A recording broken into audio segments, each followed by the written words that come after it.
Hi, I'm Stephanie Jaworski from joybaking.com.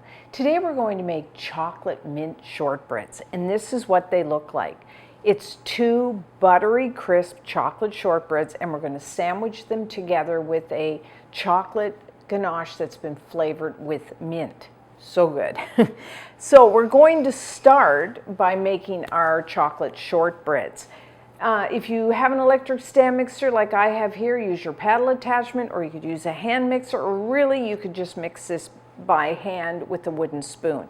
So like all shortbreads, it's important to use a good quality butter here because your shortbreads are only going to taste as good as your ingredients. So I'm using, if you live in the States, I'm going to use one of those European style butters, which essentially means it has a little higher fat content, which therefore makes your shortbreads taste better. So you will need 1 cup of butter. You can use salted or unsalted, whichever you prefer, and have it at room temperature. 1 cup is 225 grams of butter.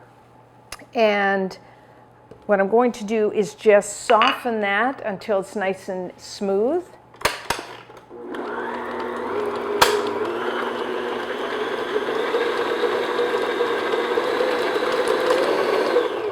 Okay, looks good.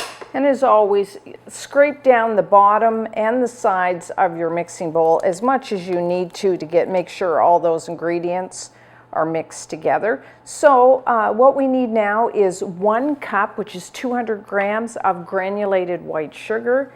And then I'm also going to add 1 teaspoon of pure vanilla extract for some flavoring.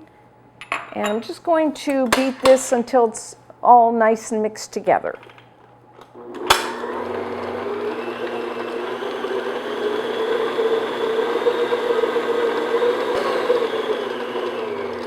Okay, that's good. So really, we're not interested with shortbread. They're quite dense in texture, so you don't have to keep beating like you would a cake batter to get a lot of air. So what we're really just doing is mixing the ingredients until everything's mixed together. So now what you will need, in a separate bowl, I have 2 cups, which is 260 grams of all-purpose flour. You may know that as plain flour. And then I'm just adding like about a half a teaspoon of salt. I like to use the kosher salt. It's a little milder flavor than, say, your regular table salt, but you could use either. And and also, if you use salted butter, then you might want to cut back or even leave out that salt altogether.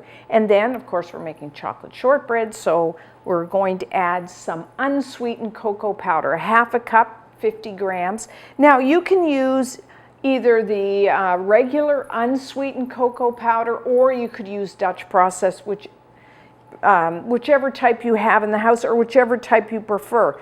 The regular unsweetened cocoa powder, I find it has a stronger flavor, so therefore your shortbreads will have a stronger chocolate flavor. And then I'm just going to whisk these together. And also keep in mind that, you know, the brand of cocoa powder will make a difference in how your chocolate shortbreads taste. You can kind of experiment and try one time with the Dutch process and the other time with regular and sweet, and see which one you like. So, and then we're just going to add this and beat until we have a nice batter. Pretty simple. That's what I like about shortbreads. And we're not adding any baking powder, baking soda, because, like I said, shortbreads are quite dense in texture, so we don't want any rise to when we bake them. So start your mixer on low speed, because that's a lot of flour. We don't want it coming up in our face.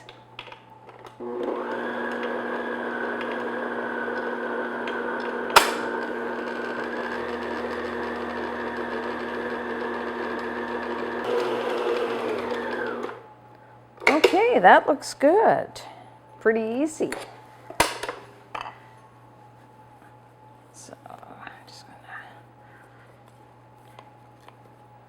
So we're going to do, we are not, shortbread you can do it different ways. You can chill your batter like this and then roll it out and cut it into shapes. But I'm going to make this really easy, and what I'm going to do is just form the batter into logs, and then we'll slice and bake.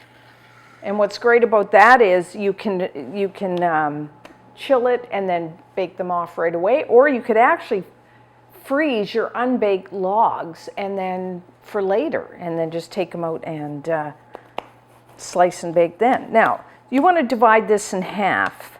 You can just eyeball it, or if you have a scale, which I have, then you can really be exact.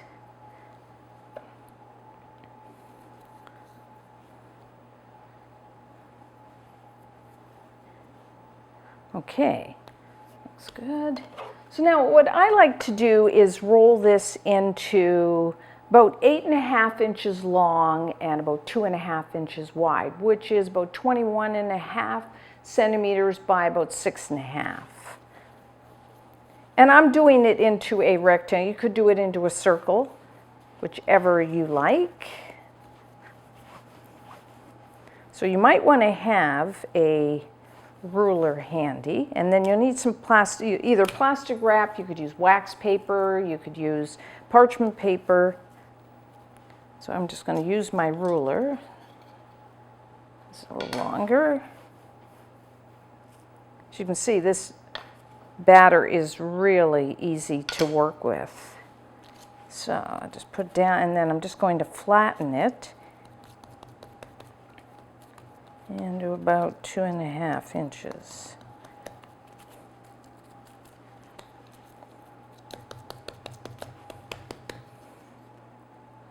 And that's about right. So now what I'm going to do is just wrap it up and then put it into the refrigerator. Now, like I said, takes if you're going to chill it and then bake them off right away, it take, I would say, at least, say, 3 hours. You could do it overnight. You could actually leave this, like the unbaked log, in the fridge for about 3 days, or you could freeze them for a couple months and then just defrost overnight in the refrigerator.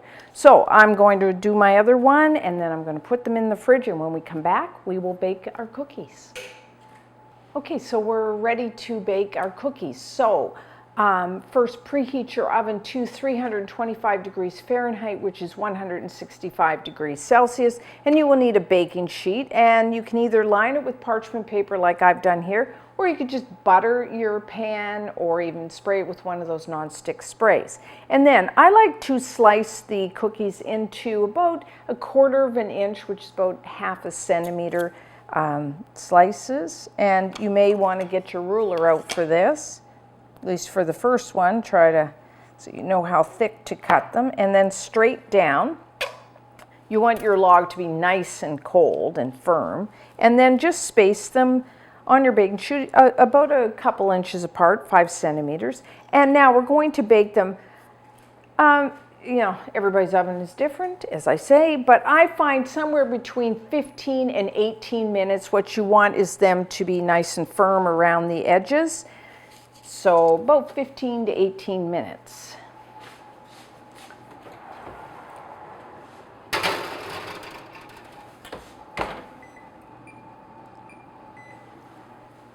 And then, while our cookies are baking, we're going to start our ganache, mint-flavored ganache, because it does take a while to set up. So you might actually want to make this even before I'm making it here, just because it takes probably about 2 hours to really get thick.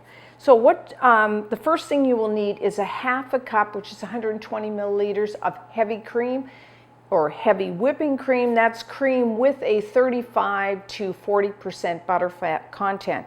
So what we want to do is to heat it just until it starts the bubbles around the edges, and just almost to the point where it starts to foam up. But be very careful, because otherwise it makes a mess on our stove. And I'm doing it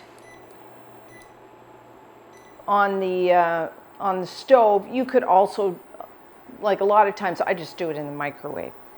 And then meanwhile, while we're heating that, You will need, in a heat-proof bowl, you will need 6 ounces, which is 170 grams of, either a semi-sweet or a bittersweet chocolate. And try to use, a good quality that you just like to eat, because a ganache, you really highlight the flavor of your chocolate that you are using. And I'm using a semi-sweet chocolate at about the 55% cocoa content. If you were in a pinch, that's almost there. Should watch that. Okay, so I'm going to turn that off. You could also use, in a pinch, 1 cup, 170 grams of your favorite, semi-sweet, bittersweet chocolate chips. So now what I'm going to do, you want your nice hot cream. You have your chocolate here, and then you will, so I'm just going to pour that. So the hot cream is going to melt our chocolate. And then, of course, this is mint flavored. So what I'm going to add, you can either add a half a teaspoon of pure peppermint extract, or what I'm using is 1/8 of a teaspoon, just a little bit, of peppermint oil. Either one, whatever you have. And of course, you can adjust the amount of extract or oil that you use depending on how strong you want that peppermint flavor. I like just, not too strong. So what I'm doing is just gently stir this until the chocolate is all melted and you have a nice smooth mixture. And then what I'm just going to do is just let this sit on the counter until it thickens, thickens up enough to so we can spread it on our cookies. So it's almost there. So I'm just going to let this sit, and we'll just keep baking our cookies.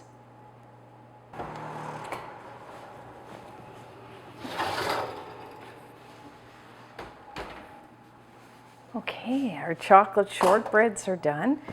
So I like to do them until, when I feel around the outside, it's nice and firm and the tops are nice and set. So what I'm going to do is let my chocolate shortbreads cool and let the ganache keep thickening, and when we come back we will assemble our cookies.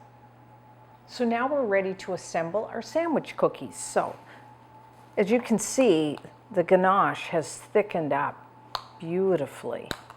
Now you could make your ganache like even the day before and just cover it and let it sit and thicken, because it does take several hours. So then what we want to do is try to get 2 cookies that are about the same size and shape, and then just take one, turn it upside down, and put some of your ganache. Now you can put as much or as little. I try to don't put it right out to the edges, because when you put the second cookie on top it will squish it, and I like to not have it oozing out the sides too much. And then put it like that, and there you have it. Isn't that gorgeous? So what you will notice is when you make sandwich cookies, if you eat them right away, you will find that your shortbread is still crisp, and then the filling and the cookies, the tastes are very separate. Whereas if I store this a day or two, once I've filled them, the flavors tend to mix, and then the filling, the ganache, will also soften your chocolate shortbread, so it'll be soft, and then all the flavor will all become one. So just keep that in mind, and let's try some.